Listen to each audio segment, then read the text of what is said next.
Oke, Assalamualaikum warahmatullahi wabarakatuh.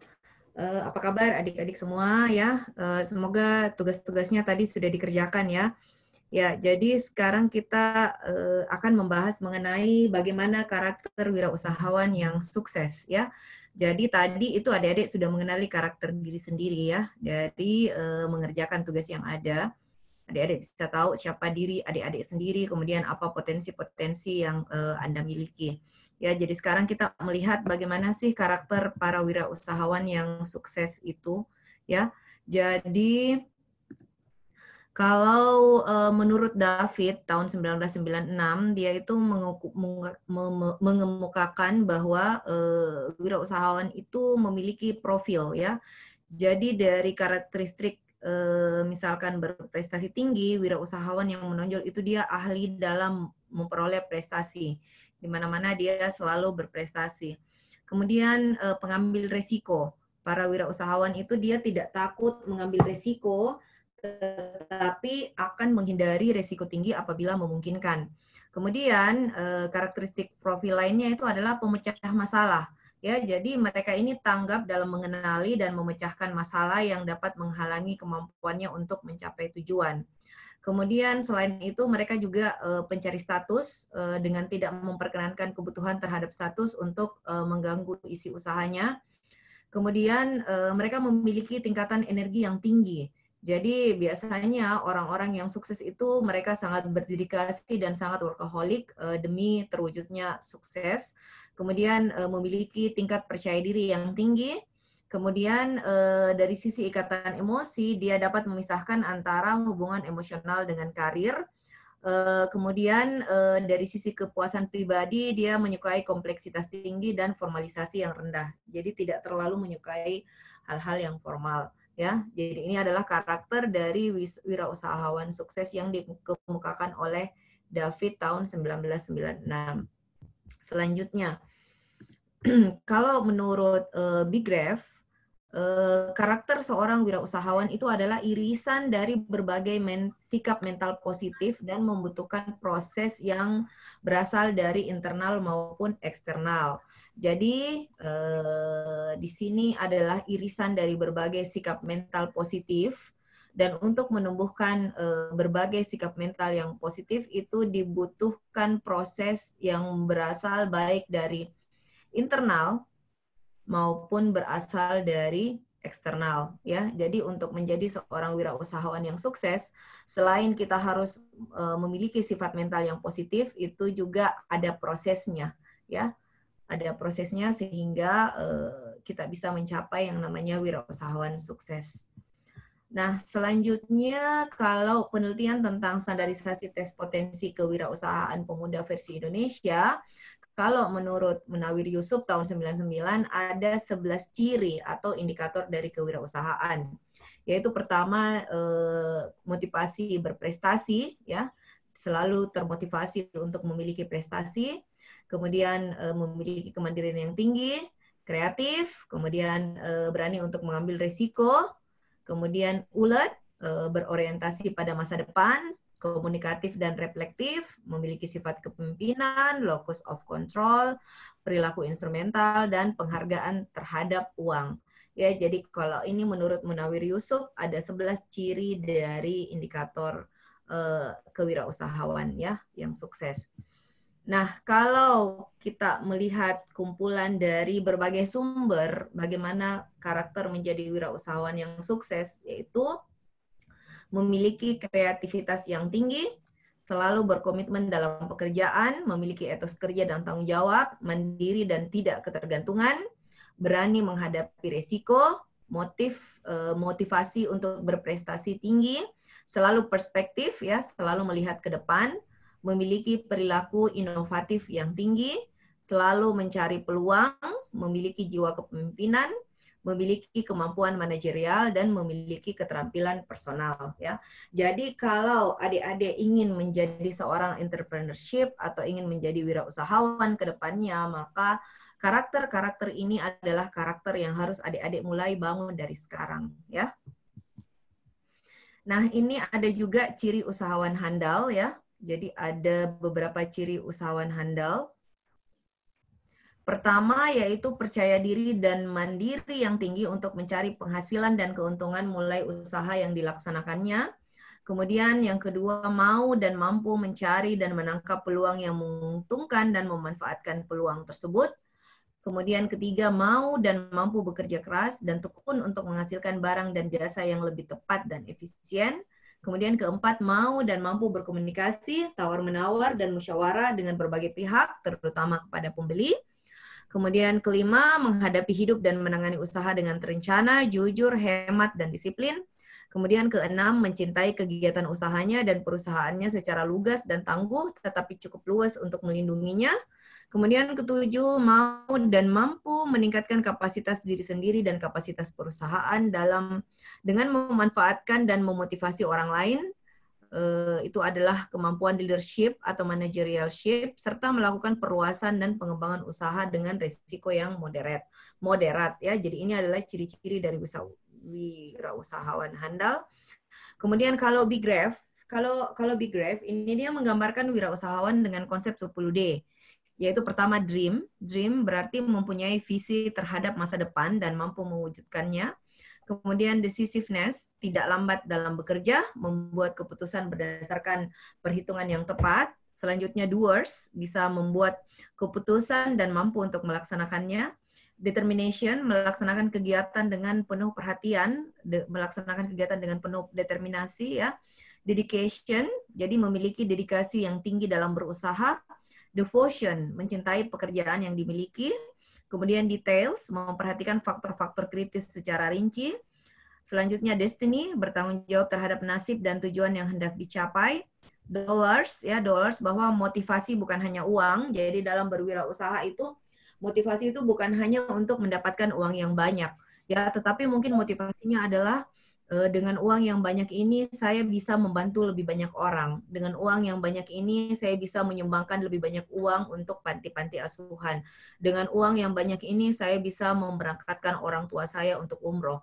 Jadi tujuan dari melakukan wirausaha bukan hanya untuk mendapatkan uang semata, tapi ada tujuan-tujuan lain yang lebih mulia, ya. Selanjutnya distribute, yaitu mendistribusikan kepemilikannya terhadap orang yang dipercayai. Ya, jadi memang selalu ada kerjasama, selalu ada distribusi pekerjaan yang lebih baik kepada orang lain. Selanjutnya, apa itu tadi adalah bagaimana karakter-karakter yang dibutuhkan untuk menjadi wirausahawan yang sukses dan bagaimana ciri-ciri dan cara-cara untuk menjadi wirausahawan yang sukses. Nah, tetapi ada juga faktor-faktor yang dapat menyebabkan gagalnya wirausaha. Jadi pada saat kita melewati suatu jalan, faktor-faktor yang menyebabkan gagalnya wirausaha ini kita anggap dengan batu-batu. Dengan kita mengenali di mana letak batu tersebut, kita bisa menyingkirkan batu tersebut sehingga jalan kita menjadi lebih mulus, ya. Jadi kita harus tahu faktor-faktor apa yang menyebabkan gagalnya wirausaha sehingga jalan kita untuk menjadi wirausaha sukses itu bisa lebih baik. Yang pertama adalah tidak kompeten dalam manajerial, tidak kompeten atau tidak memiliki kemampuan dan pengetahuan mengelola usaha itu merupakan faktor penyebab utama yang membuat perusahaan kurang berhasil, ya. Jadi kalau kita tidak bisa melakukan manajerial, tidak bisa mengatur job desk dari masing-masing pegawai itu maka akan sulit, ya, akan sulit untuk menjalankan suatu usaha. Kemudian pengalamannya kurang dan kurang dalam mengkoordinasikan, keterampilan mengelola SDM juga kurang, dan kurang mampu dalam mengintegrasikan perusahaan. Kemudian kurang dalam mengendalikan keuangan, ya, seperti yang disebutkan sebelumnya bahwa keuangan itu adalah sesuatu yang perlu diatur dengan sebaik-baiknya, perlu direncanakan supaya aliran kas itu tetap lancar, jangan sampai begitu mendapatkan uang banyak, uang tersebut itu langsung dibelanjakan untuk sesuatu yang foya-foya, ya. Jadi itu akan menyebabkan dana untuk perkembangan dari usaha itu akan terhambat selanjutnya, ya. Selanjutnya gagal dalam perencanaan, ya. Jadi tidak ada yang namanya suatu kegiatan itu bisa berjalan dengan baik tanpa perencanaan, ya. Oh, bikin saja kegiatan, nanti akan mengalir seperti air. Ingat ya, air itu selalu mengalir ke tempat yang lebih rendah. Jadi memang kita harus setiap kegiatan harus ada perencanaan sehingga kita bisa mengidentifikasi apa kira-kira yang akan menjadi hambatan dari kegiatan yang akan dilaksanakan. Kemudian faktor lainnya adalah lokasi yang kurang memadai, ya. Selanjutnya kurangnya pengawasan terhadap peralatan, ya. Jadi kalau peralatan tidak diawasi dengan baik, maka otomatis itu akan berpengaruh pada produksi. Kemudian yang ini yang paling sering menyebabkan kegagalan adalah sikap yang kurang bersungguh-sungguh dalam berusaha, ya. Misalkan sudah melakukan usaha terus gagal. Gagal pertama kali itu sudah deh, kayaknya saya tidak cocok untuk menjadi pengusaha yang seperti ini.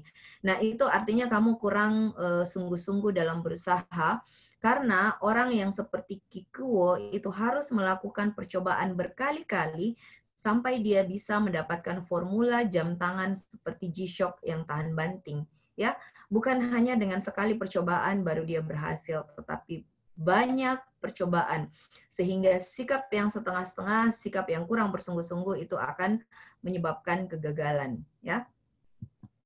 Nah, jadi tadi kita melihat ada orang yang sukses dan ada yang gagal, ya. Jadi kalau kita melihat ini tabel yang di sini adalah memperlihatkan ciri wirausahawan sukses, kemudian yang di sini adalah ciri wirausahawan yang gagal, ya. Jadi kalau kita lihat, kita sudah bahas dari awal bahwa seorang wirausahawan yang sukses itu dia dapat mengendalikan tingkat percaya dirinya menjadi tinggi dalam mencapai sukses, kemudian cepat mengenali dan memecahkan masalah yang dapat menghalangi tujuannya, kemudian bekerja keras dan bekerja sama dengan para ahli untuk memperoleh prestasi, tidak takut mengambil risiko, tetapi akan menghindari risiko yang tinggi jika memungkinkan, tidak akan memperbolehkan hubungan emosional mengganggu suksesnya usaha, tidak akan memperbolehkan hubungan emosional yang mengganggu misi sukses usahanya, kemudian berdedikasi tinggi dan bekerja tanpa berhitung waktu untuk membangun usaha. Ya, kemudian kalau kita membandingkan dengan ciri usahawan yang gagal, ya, tentu saja yang ciri usahawan yang gagal ini harus dihindari, ya. Kita mengetahui letak batu-batu itu adalah supaya kita bisa menghindari, ya. Jadi yang pertama, orang yang meremehkan waktu dan dedikasi dalam memulai usaha, gagal mengendalikan aspek utama usaha atau bisnis, pemahaman umum terhadap disiplin dan manajemen rata-rata kurang, menimbulkan masalah arus kas buruk karena kurangnya perhatian akan piutang, memulai perluasan usaha yang belum siap, meremehkan kebutuhan usaha, lokasi yang buruk, dan menimbulkan pengeluaran awal yang tinggi.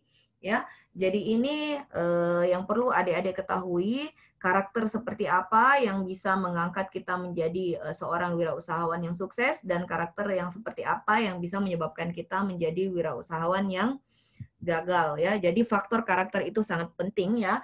Tapi karakter ini bukanlah sesuatu yang tidak dapat kita ubah, ya. Karakter itu bukan sesuatu yang tidak dapat kita ubah, tetapi karakter itu adalah sesuatu yang kita ulang berkali-kali sehingga menjadi suatu karakter. Dengan mengetahui karakter seperti apa yang akan menyokong kesuksesan kita, maka hal-hal itulah yang kita ulangi terus-menerus sehingga menjadi karakter kita. Ya, jadi itu yang ingin saya tekankan pada materi pertemuan kedua ini, ya. Selanjutnya kita lanjutkan ke materi berikutnya, yaitu materi pertemuan ketiga, ya. Bentar.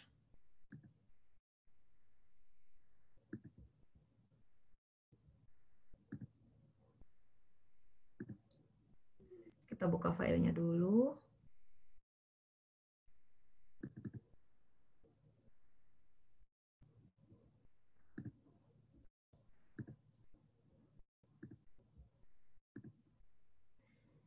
Ya, sudah kelihatan presentasinya? Sudah, Bu. Iya, Bu, kelihatan. Oke, jadi materi ketiga itu adalah bagaimana menentukan peluang usaha, ya. Jadi sebelumnya kamu harus punya mimpi dulu. Mimpi, apakah kamu mau memiliki suatu usaha nantinya, kemudian bagaimana caranya menentukan peluang usaha, ya. Nah, Cara untuk menemukan peluang usaha itu pertama adalah kita harus mencari tahu dulu apa yang menjadi kebutuhan masyarakat atau kebanyakan anggota masyarakat saat ini atau di masa yang akan datang. Itu yang pertama.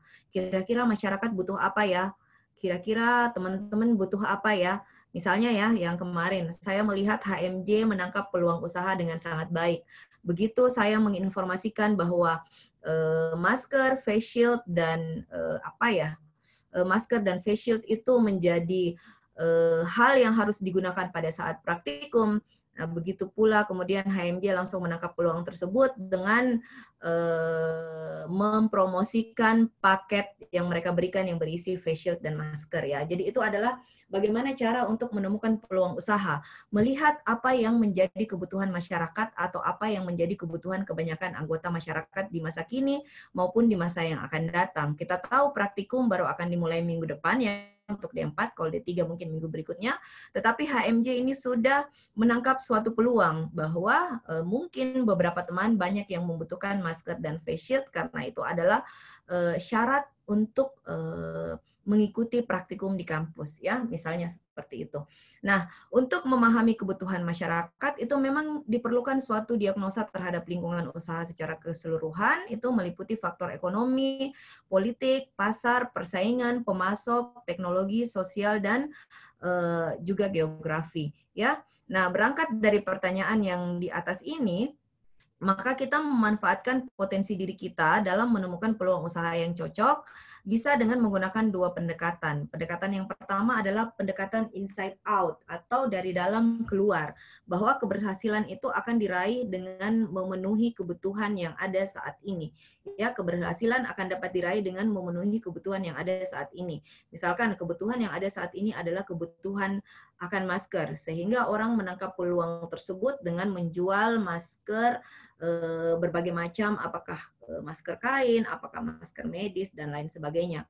Kemudian pendekatan outside in. Pendekatan outside in adalah pendekatan dari luar ke dalam, bahwa keberhasilan akan dapat diraih dengan menciptakan kebutuhan. Jadi caranya untuk menemukan peluang usaha adalah menciptakan kebutuhan itu terlebih dahulu, barulah kemudian menemukan peluang usaha ya. Selanjutnya, memilih lapangan usaha dan mengembangkan gagasan usaha. Jadi kalau kita sudah mengetahui kebutuhan masyarakat dan berhasil menemukan berbagai lapangan usaha dan gagasan usaha ya, langkah berikutnya adalah menjawab pertanyaan, manakah di antara lapangan usaha dan gagasan-gagasan usaha tersebut yang paling tepat dan cocok untuk saya. Nah, bagaimana caranya menjawab pertanyaan ini? Maka kita bisa ada beberapa pertimbangan yang bisa kita ambil dalam memilih lapangan usaha. Pertimbangan itu adalah bahwa lapangan usaha yang cocok untuk orang lain itu belum tentu cocok untuk kita. Misalnya kita melihat orang itu dia membuat usaha menjual kue-kue tradisional. Belum tentu dan sangat sangat laku, tapi belum tentu usaha yang seperti itu cocok untuk kita ya. Jadi lapangan usaha yang cocok untuk orang lain belum tentu cocok untuk kita ya. Kemudian lapangan usaha yang pada masa lalu menguntungkan itu belum tentu pada saat ini juga masih menguntungkan. Atau lapangan usaha yang menguntungkan saat ini belum tentu dia akan tetap menguntungkan di masa yang akan datang ya. Selanjutnya, lapangan usaha yang berkembang baik di suatu daerah itu belum tentu dapat berkembang baik di daerah yang lain. Begitu pula sebaiknya ya. Jadi itu memang bergantung pada kebutuhan masyarakat. Contohnya ya, kalau misalkan kita tinggal di negara yang dengan 4 musim ya. Kalau kita tinggal di negara yang 4 musim, maka kita membutuhkan baju-baju yang tebal. Kita membutuhkan baju-baju yang tebal, jaket yang tebal. Itu kita butuhkan kalau masa winter datang. Ya, sehingga baju dan sepatu yang tebal yang dapat melindungi kita dari dingin itu sangat laku di negara yang memiliki 4 musim, khususnya kalau misalkan sudah mendekati winter. Jadi kalau sudah musim gugur, sudah mungkin autumn itu sudah mulai menjual barang-barang untuk winter. Bagaimana dengan di Indonesia? Indonesia adalah negara tropis. Jadi apa yang laku di negara 4 musim itu belum tentu akan laku di negara Indonesia. Kenapa? Kita di Indonesia ini iklimnya sangat panas. Kalau pakai jaket yang tebal itu malahan akan gerah ya. Jadi Ini yang perlu kita perhatikan bahwa beberapa produk akan cocok di daerah tertentu, tetapi belum tentu dia cocok di daerah lainnya, ya. Contohnya juga kalau misalkan kosmetik ya, ada beberapa kosmetik kita cocok pada saat kita berada di Indonesia. Tapi begitu kita misalkan ke luar negeri, kita ke luar negeri ke negara yang lebih dingin, ke negara yang lebih dingin yang dimana kelembabannya itu sangat rendah, otomatis kosmetik yang kita gunakan dari Indonesia itu sudah tidak sesuai lagi karena bisa saja kosmetik yang ada di Indonesia itu sudah disesuaikan dengan kelembaban yang ada, sementara pada saat kita berpindah ke daerah yang kelembabannya lebih rendah itu kita membutuhkan kosmetik dengan moisturizer yang lebih banyak. Kenapa? Karena kelembabannya sangat rendah. Ya, jadi itu yang perlu diperhatikan. Maka berangkat dari pertimbangan-pertimbangan tersebut, dalam memilih lapangan usaha itu kita perlu kembali melihat dan mengkaji kondisi internal dan eksternal kita, di mana usaha akan dijalankan, ya, karena kedua faktor ini sangat menentukan kesuksesan dalam menjalankan usaha. Ya, jadi ini adalah faktor internal dan eksternal yang dimaksud. Jadi apa yang harus dilakukan, ya? Jadi berdasarkan pertimbangan-pertimbangan yang tadi, langkah awal yang perlu dilakukan adalah pertama menginventarisir dulu berbagai jenis lapangan usaha dan gagasan produk yang bertujuan untuk meningkatkan kualitas hidup manusia, ya. Kehidupan manusia itu dapat berkualitas ketika semua komponen kebutuhannya terpenuhi. Nah, menurut Suryana, struktur kualitas manusia itu meliputi ini ya. Kebutuhan manusia itu ada fisik, mental, rasional, psikososial, psikopersonal, dan spiritual. Yang termasuk dalam aktivitas fisik itu seperti makan, minum, bermain, olahraga, dan tidur. Apa yang menjadi input dari aktivitas tersebut itu tentu saja adalah makanan, minuman, pakaian, obat-obatan. Apa yang menjadi sarana untuk aktivitas fisik itu ada peralatan makan, ada olahraga, ada rumah, dan ada gedung. Dan hasil yang dicapai dari melakukan aktivitas fisik itu adalah kita mendapatkan jasmani yang sehat, segar, kuat, dan aman. Selanjutnya mental rasional ya. Kebutuhan manusia akan mental rasional itu dipenuhi dengan melakukan aktivitas belajar, membaca, mengobservasi, menulis, dan meneliti. Apa yang menjadi inputnya tentu saja adalah informasi, pengetahuan, konsep, dan rumus. Kemudian sarananya itu bisa berupa alat-alat audio, visual, buku, media, dan juga alat tulis. Sehingga apabila kita melakukan kegiatan, apabila kebutuhan mental rasional kita terpenuhi, kita melakukan aktivitas-aktivitas untuk memenuhi kebutuhan mental rasional, maka akan dicapai manusia rasional yang berpengetahuan, objektif, netral, dan krisis ya. Yang ini sama halnya untuk kebutuhan psikososial, psikopersonal, dan juga spiritual ya. Ini adalah hasil capaiannya. Di sini adalah aktivitas-aktivitas yang dilakukan untuk memenuhi kebutuhan yang ada di sini. Kemudian di sini adalah inputnya. Di bagian sini adalah sarana, dan di bagian sini adalah hasil capaian.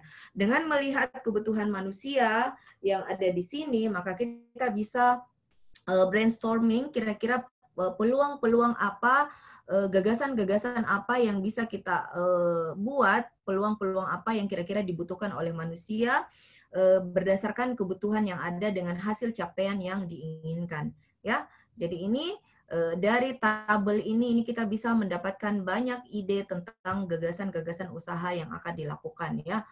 Misalnya makan ya, kalau kita melihat kondisi yang sekarang dari sisi makanan dan minuman itu kan banyak kebutuhan akan obat tradisional yang meningkatkan imunitas tubuh karena kondisi pandemi COVID misalnya, atau misalnya ya kebutuhan akan olahraga ya, karena untuk meningkatkan imunitas otomatis kita harus melakukan aktivitas fisik misalkan olahraga ya. Bagaimana caranya kita bisa berolahraga di luar itu dengan tetap aman misalnya, ataukah misalnya karena kita takut beraktivitas di luar sehingga kita berpikir bagaimana ya caranya beraktivitas di rumah tanpa harus keluar rumah misalnya ya. Jadi dengan melihat struktur kualitas manusia yang ada di sini itu bisa ada ide-ide apa, gagasan-gagasan apa yang akan menjadi usaha. Jadi apa yang dilakukan selanjutnya? Jadi setelah melihat kebutuhan yang tadi, maka kita inventarisasi gagasan-gagasan usaha ya. Dari banyak gagasan-gagasan usaha yang kita inventarisasi itu, maka kita akan mendapatkan banyak gagasan usaha. Setelah itu kita melakukan seleksi ya. Jadi pilih gagasan yang memiliki prospek secara ekonomi yang dapat berupa pertimbangan bahwa produk yang dihasilkan merupakan kebutuhan vital bagi manusia dengan tingkat permintaan dan harga yang relatif memadai. Kalau kita sudah melakukan seleksi, misalkan dari 50 gagasan usaha kita menseleksi 10 ya. Misalnya setelah itu kita perkecil lagi seleksinya ya, diperkecil lagi dengan memilih beberapa gagasan usaha dengan mempertimbangkan potensi dari faktor internal kita ya. Sehingga setelah itu kita akan memperoleh gagasan usaha yang telah diurutkan secara prioritas. Setelah itu dianalisis kembali dengan mempertimbangkan faktor internal berupa kekuatan dan kelemahan yang kita miliki. Jika kita memiliki gagasan usaha yang bersangkutan dan faktor eksternal berupa peluang dan ancaman yang akan dihadapi jika kita menjatuhkan pilihan pada gagasan usaha yang bersangkutan. Jadi setelah ini itu ada tugas di mana adik-adik akan menemukan peluang usaha dan itu dilakukan secara berkelompok ya. Jadi tugas selanjutnya adalah sebentar. Oh, dibuka dulu ya filenya.